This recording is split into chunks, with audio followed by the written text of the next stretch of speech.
ಸರ್ವರಿಗೂ ನಮಸ್ಕಾರ. ಮೌಲ್ಯ ಚಾನಲ್ಗೆ ಸ್ವಾಗತ. ಇವತ್ತು ನಾವು ಗುರು ಶಿಷ್ಯರ ನಡುವಿನ ಅನ್ಯೋನ್ಯ ಸಂಬಂಧದ ಕುರಿತಾಗಿ ಸರ್ವಜ್ಞನ ವಿಚಾರಧಾರೆಯನ್ನು ತಿಳಿದುಕೊಳ್ಳೋಣ. ಭಾಷಿತ ವಚನ, ಗಾದೆ, ನಾಣ್ಣುಡಿ, ಮೌಖಿಕ ಕತೆ, ಚತುರೋಕ್ತಿಗಳ ದೊಡ್ಡ ಪರಂಪರೆಯೇ ನಮ್ಮ ನಾಡು ನುಡಿಯಲ್ಲಿದೆ. ಈ ಪರಂಪರೆಯು ಜೀವಂತ ಸಂಸ್ಕೃತಿಯೇ ಹೊರತು ಬರೀ ಒಣ ಬೋಧನೆಯ ನಿಸ್ಸಾರ ಮಾತುಗಳಲ್ಲ, ಕಟ್ಟುನಿಟ್ಟಾದ ಆದೇಶ ಆಗ್ರಹಗಳಲ್ಲ. ಬದಲಾಗಿ ವಿಶಿಷ್ಟ ಭಾಷಾ ಪ್ರಯೋಗದ ಮೂಲಕ ಅನುಭವಿಸಿದ ಅಪ್ಯಾಯಮಾನ ಸಂವಹನದ ಮುಖಾಂತರ ಮನಸ್ಸನ್ನು ಅರಳಿಸಿ ಬುದ್ಧಿ ಕ್ರಿಯೆಗಳಲ್ಲಿ ಬದಲಾವಣೆಯ ಕಂಪನಗಳನ್ನು ಉಂಟು ಮಾಡಬಲ್ಲಂತಹ ಸಶಕ್ತ ಸಾಂಸ್ಕೃತಿಕ ಬಿಂದುಗಳು. ಪ್ರತಿಯೊಂದು ಸಂಸ್ಕೃತಿಯಲ್ಲೂ ಇಂತಹ ಜಾನಪದೀಯ ಕಲಿಕಾ ವಿಧಾನಗಳು ಇದ್ದೇ ಇರುತ್ತವೆ. ಅಂತಹ ಒಂದು ಸರಳ ಸುಂದರ ಪರಂಪರೆ ಕನ್ನಡದ ವೈಶಿಷ್ಟ್ಯಗಳಲ್ಲೊಂದು ಸರ್ವಜ್ಞನ ತ್ರಿಪದಿಗಳು. ಸುಂದರ ಚಿತ್ತಾರದ ನಡುವೆ ಸಣ್ಣ ಸಣ್ಣ ಹಣತೆ ಹಚ್ಚಿಟ್ಟಂತೆ ಮಾಧುರ್ಯ ತುಂಬಿದ ಸಾಲುಗಳಲ್ಲಿಂದ ಇಣುಕಿ ನೋಡುವ ಪ್ರತಿಮೆಗಳು, ಉಪಮೆಗಳು ಹೃದಯವನ್ನೇ ಆವರಿಸಿ ಬಿಡುವಷ್ಟು ಶಕ್ತಿಶಾಲಿಯಾಗಿವೆ ಎಂಬುದನ್ನು ಸರ್ವಜ್ಞನ ವಚನಗಳಲ್ಲಿ ಕಾಣಬಹುದಾಗಿದೆ.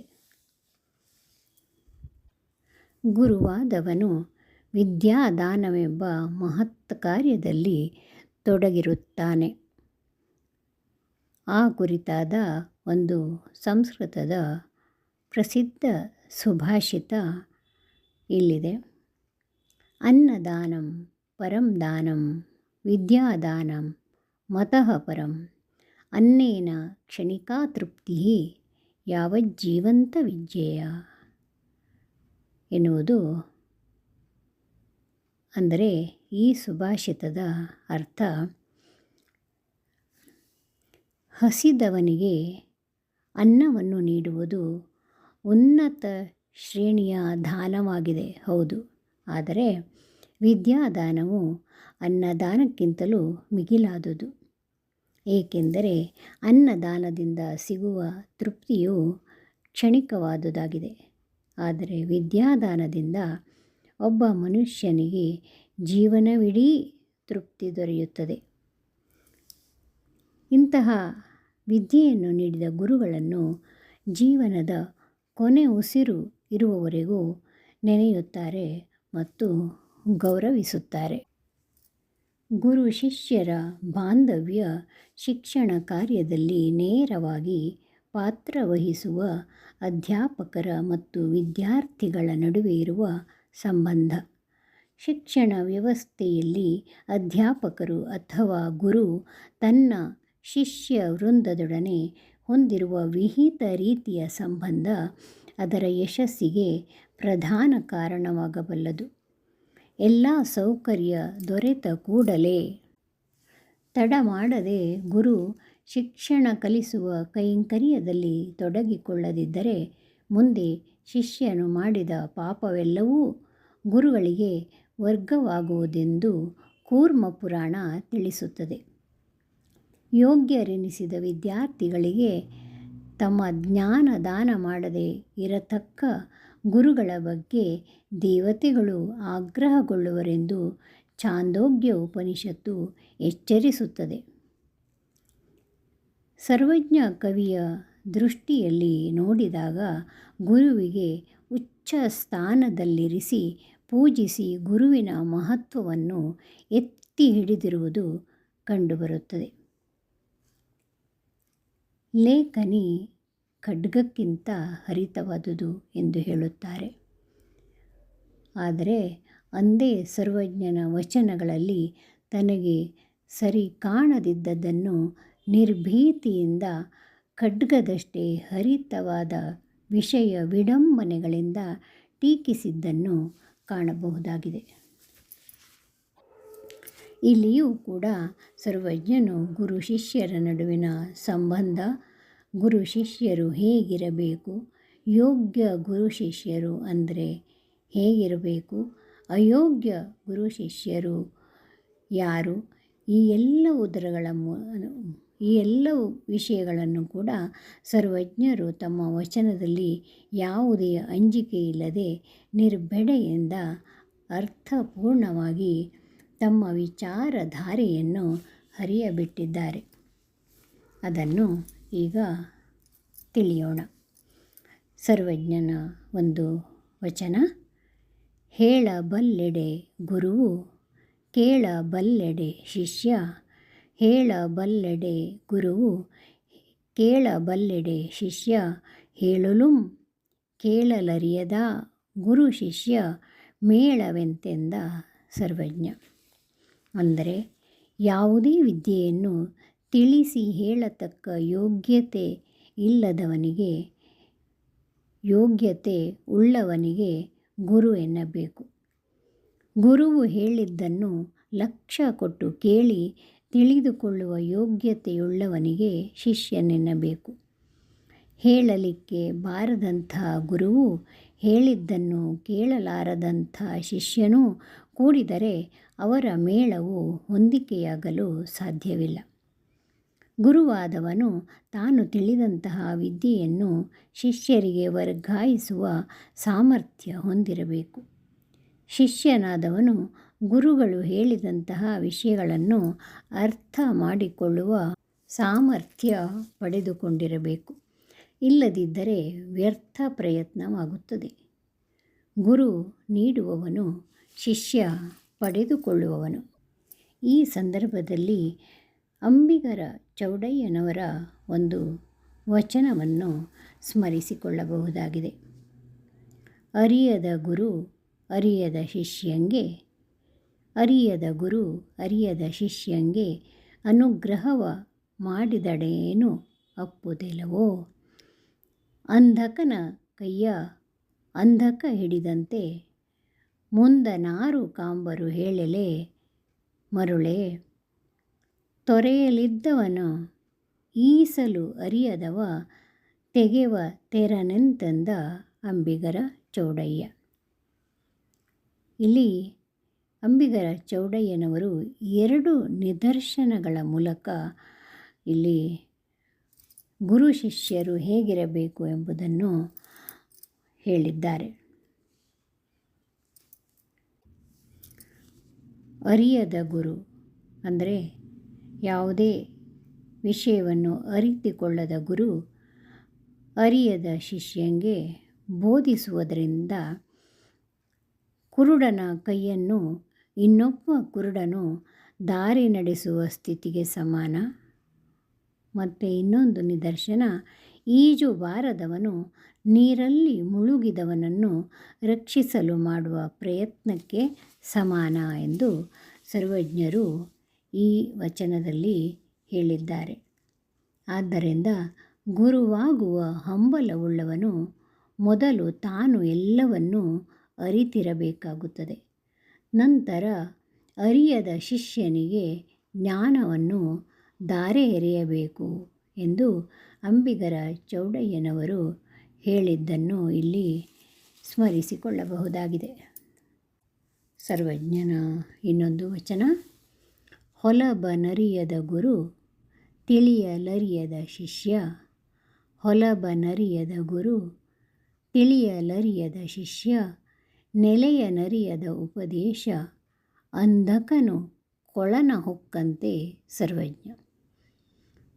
ಹೊಲಬನರಿಯದ ಗುರು ಅಂದರೆ ಉಪದೇಶದ ಮರ್ಮವನ್ನು ತಿಳಿಯದೆ ಶಿಷ್ಯರಿಗೆ ಜೀವನದ ಮಾರ್ಗವನ್ನು ತೋರಿಸಲು ಅರಿಯದ ಗುರುವು, ಗುರು ಹೇಳಿದ್ದರ ಮಹತ್ವವನ್ನು ಅರಿಯದ ಶಿಷ್ಯನೂ ಇಲ್ಲಿ ಶಿಷ್ಯರಿಗೆ ಹೊಂದಿಕೆಯಾಗದಂತಹ ವಿಷಯವನ್ನು ಉಪದೇಶ ಮಾಡುವುದು.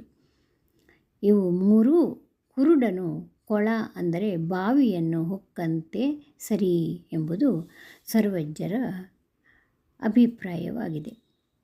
ಅಂದರೆ ಗುರುವಾದವನಿಗೆ ಶಿಷ್ಯನಿಗೆ ಏನನ್ನು ಕಲಿಸಬೇಕು, ಎಷ್ಟು ಕಲಿಸಬೇಕು ಎಂಬುದರ ಅರಿವಿರಬೇಕಾಗುತ್ತದೆ.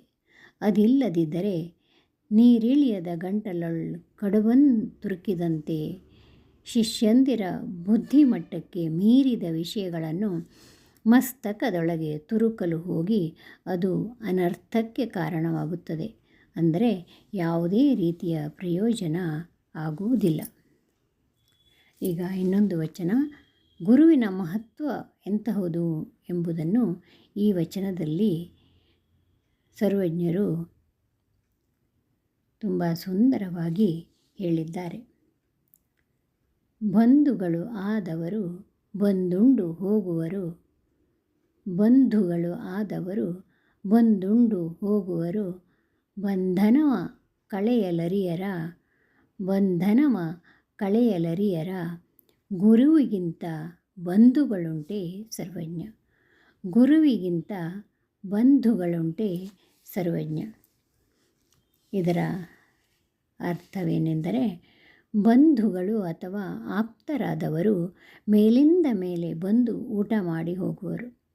ಆದರೆ ಅವರು ಈ ಪ್ರಪಂಚದ ಬಂಧನವನ್ನು ಕಳೆಯಲಾರರು.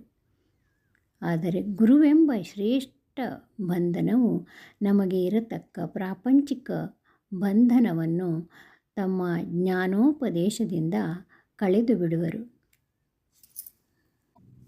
ನಮ್ಮ ಕರ್ಮಗಳಿಗನುಸಾರವಾಗಿ ಬಂಧುಗಳು ಉಂಡು ಹೋಗುವುದಕ್ಕೆ ಮಾತ್ರ ಬಂದವರು. ಕೆಲವೊಮ್ಮೆ ನಮ್ಮ ಭಾವಗಳನ್ನು ಘಾಸಿಗೊಳಿಸುವರು. ಆದ್ದರಿಂದ ಗುರುವು ಬಂಧುಗಳಿಂದ ಮೀರಿದವರು ಎಂಬುದು ಸರ್ವಜ್ಞನ ಈ ವಚನದ ಅಭಿಪ್ರಾಯವಾಗಿದೆ. ಗುರುವಿನ ಮಹತ್ವದ ಕುರಿತಾದ ಇನ್ನೊಂದು ವಚನ, ಗುರುವಿನ ವಿಸ್ತಾರದ ಪರಿಯ ನಾನೇನೆಂಬೆ, ಗುರುವಿನ ವಿಸ್ತಾರದ ಪರಿಯ ನಾನೇನೆಂಬೆ, ಮೆರೆವ ಬ್ರಹ್ಮಾಂಡದೊಳ್ ಹೊರಗೆ ಅವ ಬೆಳಗಿ ಪರಿಪೂರ್ಣನಿಪ್ಪ ಸರ್ವಜ್ಞ. ಇದರ ಅರ್ಥ, ಗುರುವಿನ ಮಹತ್ವವನ್ನು ಎಷ್ಟೆಂದು ಬಣ್ಣಿಸಲಿ, ಅವನು ಈ ಜಗತ್ತಿನ ಒಳಗೂ ಹೊರಗೂ ಪೂರ್ಣವಾಗಿ ಜ್ಞಾನಮಯವಾಗಿ ತುಂಬಿದ್ದು ತನ್ನಲ್ಲಿ ತಾನು ಪರಿಪೂರ್ಣನು, ಅಂದರೆ ಯಾವ ಕೊರತೆಯೂ ಇಲ್ಲದವನಾಗಿರುವನು. ಗುರುವಿನ ಮಹತ್ವವನ್ನು ಪದಗಳಲ್ಲಿ ಬಣ್ಣಿಸಲು ಸಾಧ್ಯವಿಲ್ಲ. ಈ ಪ್ರಪಂಚದಲ್ಲಿ ಇಲ್ಲವೇ ಯಾವುದೇ ವ್ಯಕ್ತಿಯು ಜೀವನದಲ್ಲಿ ನಡೆಯುವ ಪ್ರತಿಯೊಂದು ಘಟನೆಗೆ ಕಾರಣ ಗುರುವಾಗಿರುತ್ತಾನೆ. ಈ ಬ್ರಹ್ಮಾಂಡದಲ್ಲೇ ದೀಪದಂತೆ ಬೆಳಗುವ ವ್ಯಕ್ತಿ ಎಂದರೆ ಪರಿಪೂರ್ಣನಾದ ಗುರು ಎಂಬುದು ಸರ್ವಜ್ಞ ಕವಿಯ ಅಭಿಪ್ರಾಯವಾಗಿದೆ. ಉದಾಹರಣೆಗೆ ಸ್ವಾಮಿ ವಿವೇಕಾನಂದರು, ರಾಮಕೃಷ್ಣ ಪರಮಹಂಸರು, ಅಲೆಕ್ಸಾಂಡರ್, ಅರಿಸ್ಟಾಟಲ್, ಶ್ರೀಕೃಷ್ಣ, ಸಾಂದೀಪನಿ ಮುನಿ, ಯಾಜ್ಞವಲ್ಕ್ಯ, ಮೈತ್ರೇಯಿ, ಸನತ್ಕುಮಾರ, ನಾರದ ಋಷಿ ಇತ್ಯಾದಿ ಗುರು ಶಿಷ್ಯರ ಉದಾಹರಣೆಗಳನ್ನು ನಾವು ಇಲ್ಲಿ ನೆನಪಿಸಿಕೊಳ್ಳಬಹುದಾಗಿದೆ. ಇಲ್ಲಿ ನಾವು ಸರ್ವಜ್ಞರು ಹೇಳಿರುವ ಪದ ಪರಿಪೂರ್ಣ ಎನ್ನುವುದನ್ನು ಹೆಚ್ಚು ಗಮನಿಸಬೇಕು. ಪರಿಪೂರ್ಣ ಗುರು ಅಂದರೆ ಶ್ರೇಷ್ಠ ಗುರುವಿಗೆ ಇರಬೇಕಾದ ಎಲ್ಲ ಗುಣಲಕ್ಷಣಗಳು ಇರಬೇಕು ಎಂಬುದಾಗಿದೆ. ಗುರುವಿನ ಮಹತ್ವದ ಕುರಿತಾದ ಇನ್ನೊಂದು ವಚನ, ಗುರುವೇ ನಿಮ್ಮನ್ನು ನೆನೆದು ಉರಿಯುವ ಕಿಚ್ಚನು ಹೋಗಲು, ಗುರುವೇ ನಿಮ್ಮನ್ನು ನೆನೆದು ಉರಿಯುವ ಕಿಚ್ಚನು ಹೋಗಲು, ಉರಿ ತಗ್ಗಿ ಉದಕ ಕಂಡಂತೆ ನಿಮ್ಮಯ ಕರುಣವುಳ್ಳವರಿಗೆ ಸರ್ವಜ್ಞ. ಗುರು ಅದೆಂತಹ ಕರುಣಾಮಯಿ ಎಂದರೆ, ಗುರುವಿನ ಸ್ಮರಣೆ ಮಾಡಿಕೊಂಡು ಉರಿಯುವ ಬೆಂಕಿಯನ್ನು ಹೊಕ್ಕರೂ ಕೂಡ ಅದು ತಣ್ಣಗಿನ ನೀರಿನಂತೆ ಆಗುವುದು. ಇದು ಗುರು ಕರುಣೆಯ ವಿಶೇಷ ಎಂದು ಸರ್ವಜ್ಞ ಕವಿ ಅಭಿಪ್ರಾಯಪಟ್ಟಿದ್ದಾರೆ. ಶಿಷ್ಯರಿಗೆ ಗುರುವು ಹೇಳಿದ್ದೇ ವೇದವಾಕ್ಯ. ಗುರುವಿನ ಮಾತನ್ನು ಎಂದಿಗೂ ಮೀರುವುದಿಲ್ಲ. ಎಂತಹ ಕಷ್ಟದ ಕೆಲಸವಾದರೂ ಜಯಿಸಿಕೊಂಡು ಬರುವ ಶಕ್ತಿ ಗುರುವಿನ ವಾಣಿಯಲ್ಲಿ ಇರುತ್ತದೆ. ಏಕಲವ್ಯನು ಗುರುವನ್ನು ಆಹ್ವಾನಿಸಿಕೊಂಡು ಸರ್ವ ಬಿಲ್ವಿದ್ಯೆಯನ್ನು ಕಲಿತು ಪ್ರಾವೀಣ್ಯತೆ ಪಡೆದದ್ದನ್ನು ಇಲ್ಲಿ ಸ್ಮರಿಸಿಕೊಳ್ಳಬಹುದಾಗಿದೆ. ಇನ್ನೊಂದು ವಚನ, ಹೇಳಿದ್ದೇ ಹೇಳುವರು, ಕೇಳಿದ್ದೇ ಕೇಳುವರು. ಹೇಳಿದ್ದೇ ಹೇಳುವರು, ಕೇಳಿದ್ದೇ ಕೇಳುವರು. ಕೇಳಿದ್ದೇ ಕೇಳಿ ಸುಖಿಸುವರು. ಕೇಳಿದ್ದೇ ಕೇಳಿ ಸುಖಿಸುವರು. ಗುರುಗಳ ಹೇಳಿಕೆಯೇ ಬೇರೆ ಸರ್ವಜ್ಞ. ಗುರುಗಳು ಹೇಳಿದ್ದನ್ನೇ ಹೇಳುವರು. ಶಿಷ್ಯರು ಗುರುಗಳನ್ನು ಕೇಳಿದ್ದೇ ಮತ್ತೆ ಮತ್ತೆ ಕೇಳುವರು. ಶಿಷ್ಯರು ದಿನಾಲೂ ಗುರುಗಳಿಂದ ಕೇಳಿದ್ದನ್ನೇ ಕೇಳಿ ಸುಖಿಸುವರು. ಯಾಕೆಂದರೆ ಗುರುಗಳ ಹೇಳಿಕೆಯು ನಂಬಲಿಕ್ಕೆ ಯೋಗ್ಯವಾದದ್ದು, ಅನುಭವಕ್ಕೆ ಹೊಂದುವಂತಿರುತ್ತದೆ. ಅಲ್ಲದೆ ಅವರು ಹೇಳುವ ಪ್ರಕಾರವೇ ಗುರುಗಳ ಮಾತು ಬೇರೆಯದೇ ಆದ ಪರಿಣಾಮವನ್ನುಂಟು ಮಾಡುವ ಶಕ್ತಿಯನ್ನು ಹೊಂದಿರುತ್ತದೆ ಎಂದು ಸರ್ವಜ್ಞರು ಈ ವಚನದಲ್ಲಿ ಗುರುವಿನ ಮಹತ್ವವನ್ನು ಸ್ಪಷ್ಟೀಕರಿಸಿದ್ದಾರೆ. ಅಯೋಗ್ಯ ಗುರು ಶಿಷ್ಯರ ಕುರಿತಾದ ಒಂದು ವಚನ. ಮುಂದನರಿಯದ ಗುರುವು ಹಿಂದನರಿಯದ ಶಿಷ್ಯ, ಮುಂದನರಿಯದ ಗುರುವು ಹಿಂದನರಿಯದ ಶಿಷ್ಯ, ಸಂದೆರಡು ವರ್ಗವರಿಯದಿಹ ಉಪದೇಶ, ಕೊಂದುಕೊಂಡಂತೆ ಸರ್ವಜ್ಞ. ಮುಂದೆ ಅಂದರೆ ಜೀವನದಲ್ಲಿ ಮುಕ್ತಿಯನ್ನು ಪಡೆಯತಕ್ಕ ರೀತಿಯನ್ನು ತಿಳಿಯದಂಥ ಗುರುವು ಇಹಲೋಕ ಮತ್ತು ಪರಲೋಕ ಅಂದರೆ ಪ್ರಪಂಚ ಮತ್ತು ಪಾರಮಾರ್ಥಗಳ ಯೋಗ್ಯವಾದ ವಿವರಣೆಯನ್ನು ತಿಳಿಸದಂಥ ಉಪದೇಶ, ಇವು ಮೂರೂ ಕೂಡಿದರೆ ತನ್ನನ್ನು ತಾನೇ ಕೊಂದುಕೊಂಡಂತೆ ಅಂದರೆ ಆತ್ಮಘಾತ ಮಾಡಿಕೊಂಡಂತೆಯೇ ಸರಿ ಎಂಬುದು ಸರ್ವಜ್ಞರ ಈ ವಚನದ ತಾತ್ಪರ್ಯವಾಗಿದೆ. ಶರಣರು ಒಂದು ಕಡೆ ಹೇಳಿದ್ದಾರೆ, ಅನುಭವವಿಲ್ಲದವನ ಬರಿ ಮಾತು ಬಿದಿರಿನ ಬುಟ್ಟಿಯಲ್ಲಿ ದ್ರವ್ಯವನ್ನು ತುಂಬಿದಂತೆ ಎಂದಿದ್ದಾರೆ. ಗುರು ಶಿಷ್ಯರ ಸಂಬಂಧ ಭಾರತದಲ್ಲಿ ಅನಾದಿ ಕಾಲದಿಂದಲೂ ನಡೆದು ಬಂದಿರುವುದು ಎಲ್ಲರಿಗೂ ತಿಳಿದಿರುವ ವಿಷಯ. ಗುರು ಶಿಷ್ಯರ ಸಂಬಂಧದಲ್ಲಿ ಗುರು ಮೊದಲೋ ಶಿಷ್ಯ ಮೊದಲೋ ಕೇಳಿದರೆ ಉತ್ತರಿಸಲು ಯಾರಿಂದಲೂ ಸಾಧ್ಯವಾಗದು. ಗುರುವಿನ ಪಾತ್ರ ಪ್ರತಿ ವ್ಯಕ್ತಿಯ ಬದುಕಿನಲ್ಲಿ ಧರ್ಮ ಭೇದವಿಲ್ಲದೆ ಮಹತ್ವದ ಪಾತ್ರ ವಹಿಸುತ್ತದೆ. ಭಾರತೀಯ ಪರಂಪರೆಯಲ್ಲಿ ಪ್ರತಿಯೊಬ್ಬ ವ್ಯಕ್ತಿಯ ಸಾಧನೆಯ ಹಿಂದೆ ಒಂದು ಗುರು ಇದ್ದೇ ಇರುತ್ತಾನೆ. ಗುರು ಮುಖದಿಂದ ಬರುವ ವಿದ್ಯೆ ಅಮೃತವಿದ್ದಂತೆ.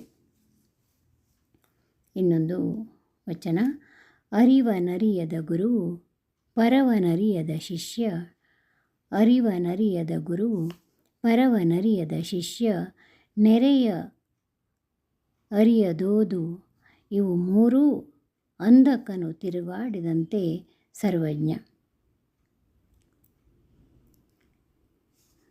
ಅಂದರೆ ಬ್ರಹ್ಮಜ್ಞಾನ ಅಂದರೆ ಆತ್ಮದ ಅರಿವು ಇಲ್ಲದ ಗುರು, ಪರಲೋಕ ಜ್ಞಾನವಿಲ್ಲದ ಶಿಷ್ಯ, ಪರವನರಿಯದ ಶಿಷ್ಯ ಅಂದರೆ ಪರಲೋಕ ಜ್ಞಾನವಿಲ್ಲದ ಶಿಷ್ಯ, ನೆರೆಯ ಅರಿಯದ ಓದು ಅಂದರೆ ಯಾವುದೇ ಅರ್ಥವನ್ನು ತಿಳಿಯದೇ ಓದುವುದು. ನಾವು ಓದಿದ್ದನ್ನು ಅರ್ಥ ಮಾಡಿಕೊಂಡ್ರೆ ಮಾತ್ರ ಅದು ಪ್ರಯೋಜನ. ಇವು ಮೂರೂ ಕುರುಡನು ತಿರುಗಾಡಿದಂತೆಯೇ ಸರಿ. ಅಂದರೆ ಇವು ಮೂರೂ ಯಾವುದೇ ಅರ್ಥವಿಲ್ಲದ ದಡ ಸೇರದಿರದಂತಹ ಅಥವಾ ಗುರಿ ಇಲ್ಲದ ಪ್ರಯತ್ನ ಎಂದು ಹೇಳಬಹುದು. ಪ್ರತಿ ಗುರುವು ಶಿಷ್ಯನು ತನ್ನನ್ನು ಮೀರಿಸುವಷ್ಟು ಎತ್ತರಕ್ಕೆ ಬೆಳೆಯಬೇಕೆಂದು ಬಯಸುತ್ತಾನೆ. ಈ ಜಗತ್ತಿನಲ್ಲಿ ಕೆಟ್ಟ ಮಗ ಇರಬಹುದು, ಆದರೆ ಕೆಟ್ಟ ತಾಯಿಯೂ ಎಲ್ಲಿಯೂ ಇರಲಾರಳು ಎಂಬುದು ಶಂಕರಾಚಾರ್ಯರ ನುಡಿ. ಅದಕ್ಕೆ ಇನ್ನೊಂದು ಇಂಬು ನೀಡುವಂತೆ ಈ ಪ್ರಪಂಚದಲ್ಲಿ ಕೆಟ್ಟ ಗುರು ಎಂದಿಗೂ ಇರಲಾರನು ಎಂದು ಹೇಳಬಹುದಾಗಿದೆ. ಶಿಷ್ಯನ ಯಶಸ್ಸನ್ನು ಕಂಡು ಖುಷಿಪಡುವ ಮೊದಲನೇ ವ್ಯಕ್ತಿ ಎಂದರೆ ಗುರು ಎಂದು ನಿಸ್ಸಂಶಯವಾಗಿ ಹೇಳಬಹುದಾಗಿದೆ. ಮತ್ತೊಮ್ಮೆ ನಮಸ್ಕಾರಗಳು.